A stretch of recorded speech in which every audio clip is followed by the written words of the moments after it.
ಕೇಳಿದ್ರು ಅಣ್ಣ ಕೃಷಿ ಮೇಳ 2024 ತುಂಬಾನೇ ಅದ್ದೂರಿಯಾಗಿ ನಡೀತಾ ಇದೆ. ಈಗ ಬಂದಿದ್ದೀರಾ, ಏನ್ ಅನಿಸ್ತಾ ಇದೆ ಅಣ್ಣ? ವ್ಯವಸ್ಥೆಗಳೆಲ್ಲ ಸ್ವಲ್ಪ ಹೋದ್ ಸಲಿಗೂ ಈ ಸಲಿಗೂ ಸ್ವಲ್ಪ ಬದಲಾವಣೆ ಆಗೈತೆ. ಯಾಕಂದ್ರೆ ದನಗಳಿಗೆ ಸ್ಟಾಲ್ಗಳು ಕೊಡೋದು ಹೆಂಗ್ ಕೊಡ್ಬೇಕು ಅಂತಂದ್ರೆ ಸೈಡ್ ಕೊಟ್ರೆ ತುಂಬಾ ಉತ್ತಮವಾಗಿರುತ್ತೆ. ಯಾಕಂತಂದ್ರೆ ದನ ಮಲ್ಗೆದ್ದೊಳ್ಬೇಕು. ನೋಡ್ರಿ, ಇಲ್ಲಿ ಮಳೆ ಬಂದೈತೆ, ಇವರು ರೂಫ್ ಹಾಕವ್ರೆ, ಬಟ್ ಇಲ್ಲಿ ದನ ಮಲ್ಗಕ್ಕಾಗಲ್ಲ. ನೀವು ನೋಡ್ಬೋದು ವ್ಯವಸ್ಥೆ ಹೆಂಗೈತೆ ಅಂದ್ಬಿಟ್ಟು. ಇದ್ರ ಬಗ್ಗೆ ಪೂರ್ತಿ ಮಾಹಿತಿ ಕೃಷಿ ಮೇಳದ ಬಗ್ಗೆ ಅಂದರೆ ಒಂದಿನ 2 ದಿನ ಇದ್ದ ಮೇಲೆ ಗೊತ್ತಾಗುತ್ತೆ ಯಾವ ರೀತಿ ಏನು ಅಂತ ಅಂದ್ಬಿಟ್ಟು. ನಾಳೆ ಮಧ್ಯಾಹ್ನ 1 ಗಂಟೆಗೆ ಬಿಗ್ ಬಾಸ್ ಟೀಮ್ ಎಲ್ಲ ಕರ್ಕೊಂಡು ನಾನು ಕೃಷಿ ಮೇಳಕ್ಕೆ ಬರ್ತೀನಿ. ದಯವಿಟ್ಟು ಹೆಚ್ಚಿನ ಜನಸಂಖ್ಯೆಯಲ್ಲಿ ಬಂದು ಸೆಲ್ಫಿಗಳು ತಗೊಂಡೋಗಿರ್ಬೋದು. ಇವಾಗ ಅವ್ರನ್ನ ಕರೆಸ್ಬೇಕಂದ್ರೆ ಕೆಲವೊಬ್ಬರೆಲ್ಲನೂ ಪೇಮೆಂಟ್ ಮುಖಾಂತರ ಅವ್ರನ್ನ ಕರೆಸ್ಬೇಕು ಅಂತ ಇರುತ್ತಲ್ವಾ. ಏನೂ ಇಲ್ಲ, ನಮ್ಮ ಫ್ರೆಂಡ್ಸ್ ಎಲ್ಲ ಬರ್ತಾರೆ. ನಾಳೆ ಸಿಗೋಣ GK ವೀಕೆಂಡ್ನಲ್ಲಿ. ನಾಳೆ ನಮ್ಮ ಎತ್ತುಗಳ ಜೊತೆ. ಇವತ್ತು ನಾನು ಹೂವು ಏನೂ ಹಾಕಿಲ್ಲ ಎತ್ತುಗಳಿಗೆ, ಯಾಕಂತಂದರೆ ಸಡನ್ನಾಗಿ ಬಂದಿದ್ದು ಓರಿಗಳು. ನಾಳೆ ಫುಲ್ಲು ಮೆರವಣಿಗೆ ರೀತಿಯಲ್ಲಿ ಮೇನ್ ರೋಡಲ್ಲಿ ಒಂದು 2-3 ಅವರ್ ನಾನು ಸಿಗ್ತೀನಿ, ನಮ್ಮ ಟೀಮ್ ಎಲ್ಲನೂ ಸಿಗ್ತಾರೆ.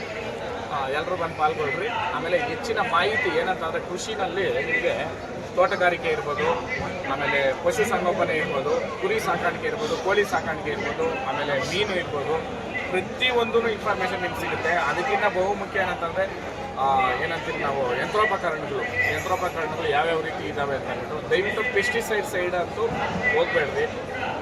ಹಿಂದಿನ ಕಾಲದಲ್ಲಿ ಏನೋ ಗೊಬ್ಬರ ಹಾಕಿದ್ದು ಹೊಲ ಕೆಡಲ್ಲ, ಅನ್ನ ಹಾಕಿದ್ದು ಮನೆ ಕೆಡಲ್ಲ ಅಂತ, ಅದನ್ನು ಪಾಲನೆ ಮಾಡ್ರಿ ಅಂತ ಹೇಳ್ತೀನಿ. ನಾಳೆ ಸಿಗೋಣ.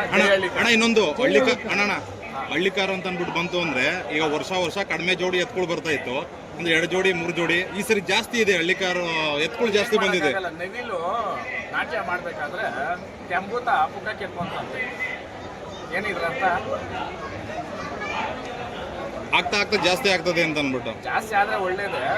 ಇದರಲ್ಲಿ ಬೇರೆ ತರ ನಾನು ನಂದು ಅನ್ನೋದು ಇದ್ರೆ ಯಾರು ಮಣ್ಣು ಉದ್ದಾರಕ್ಕಾಗತ್ತ. ಬಸವಣ್ಣ ದೇವ್ರ ಸೇವೆ ಅಂತ ಮಾಡಿದ್ರೆ ಕೊಮ್ಮನ ಕಲ್ಸಕ್ಕೆ ಹಚ್ತಾನೆ ಬಸವಣ್ಣ. ಇಲ್ಲಾಂದ್ರೆ ಕಾಲನ್ನ ಅಲ್ಲಿರೋ ಲಾಳ ಹಾಕಿ ತುಳಿದು ಬಿಡ್ತಾನೆ. ಇದು ಯಾಕೆ ಹೇಳ್ತೀನಿ ಅಂತಂದ್ರೆ, ನಾನು ಎಲ್ಲೂ ಹಳ್ಳಿಕಾರ ಅಂತ ಎತ್ತಿದವಾಗ ಕರ್ನಾಟಕ ನಾನೇ ನಂಬರ್ 1, ನಾನು ಬಿಟ್ರೆ ಇನ್ಯಾರು ಇಲ್ಲ, ನಾನೇ ಓರಿ ಸಾಕಿರೋದಂತ ನಾನು ಎಲ್ಲೂ ಹೇಳಿಲ್ಲ. ಬಸವಣ್ಣ ದೇವ್ರು ಸಾಕ್ತಕ್ಕಂಥವ್ನು ಯಾರೇ ಇರ್ಬೋದು, ರೈತನಿಗೆ ಪ್ರೋತ್ಸಾಹ ಮಾಡ್ರಿ ಅಂತ ನಾನು ಹೇಳ್ಕೊಂಡ್ ಬಂದಿದ್ದು. ರೇಸ್ ಮಾಡಿದ ಉದ್ದೇಶ ಏನು, ಇವು ರೈತರು ಹುಟ್ಲಿ, ಎಲ್ಲರೂ ಬೆಳೀಲಿ ಅಂತ. ಮಾರ್ಚಲ್ಲಿ 7 ದಿನ ರೇಸ್ ಇರುತ್ತೆ. ಅಡ್ಡ ಹಾಕ್ಬೇಕು, ಇನ್ನೊಂದು ಮಾಡ್ಬೇಕಾದ್ರೆ ಏನೂ ನಡೆಯಲ್ಲ. ಅರ್ಥ ಆಯ್ತಾ? ಫಸ್ಟ್ ವರ್ಷನೇನೆ ಆ ಭಗವಂತ ಆಶೀರ್ವಾದ ಇದ್ದು ಸಾಧನೆ ಮಾಡಿದ್ದೀನಿ. 2ನೇ ವರ್ಷ ಇನ್ನೂ ಚೆನ್ನಾಗಾಗುತ್ತೆ. ನಿಮ್ಮೆಲ್ಲರೂ ಪ್ರೋತ್ಸಾಹ ಇರಲಿ. ಇಲ್ಲಿ ಏನಂತಾರೆ, ನಾನು ನಂದು ಅನ್ನೋ ಯಾವನು ಉಳಿಯಲ್ಲ. ಉಳ್ದವ್ರ ನಾನು ಅಂದವರೆಲ್ಲ ಏನಾದರು ಮಣ್ಣಾದರು ಅಷ್ಟೇ. ಜೈ ಹಳ್ಳಿಕಾ. ಕೆಳಗಿದ್ಯಾ ಹೌದು, ಇಲ್ಲ ಬಂದಿದ್ಯಾ? ಬಂದಿಲ್ಲ. ಓಕೆ, ಏಕಲವ್ಯ ಬರ್ಬೋದು.